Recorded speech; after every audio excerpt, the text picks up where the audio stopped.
একটি সংখ্যার গুণনীয়ক কিভাবে বের করতে হয় দেখো, যেমন 36-এর গুণনীয়ক সমূহ, অর্থাৎ গুণনীয়ক বলতে বোঝায় যেমন 36-কে যেই সংখ্যা দিয়ে নিঃশেষে ভাগ করা যায় ওগুলাই হলো 36-এর গুণনীয়ক। যেমন 36-কে 1 দিয়ে ভাগ করা যায়, তাহলে 36-এর একটি গুণনীয়ক হলো 1। 36-কে 2 দিয়ে ভাগ করা যায়, তাহলে 36-এর গুণনীয়ক হলো 2।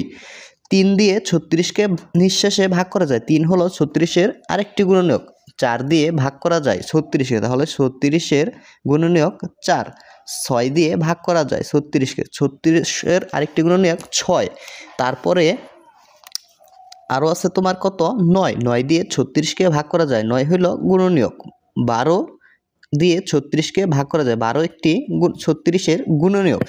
তারপরে 18 দিয়ে 36-কে ভাগ করা যায়, 18 হলো 36-এর গুণনীয়ক। একবারে তোমার 36-কে 36 দিয়ে ভাগ করা যায়, তাহলে 36 হলো 36-এর গুণনীয়ক। এই হলো 36-এর গুণনীয়ক সমূহ। এর পরবর্তীতে দেখো 20-এর গুণনীয়ক সমূহ, যেমন 1 দিয়ে 20-কে ভাগ করা যায়, 1 একটা গুণনীয়ক। 2 দিয়ে ভাগ করা যায়, 2 একটি গুণনীয়ক। 4 দিয়ে 20-কে ভাগ করা যায়, 4 একটি গুণনীয়ক। 5 দিয়ে ভাগ করা যায়, 5 একটি গুণনীয়ক।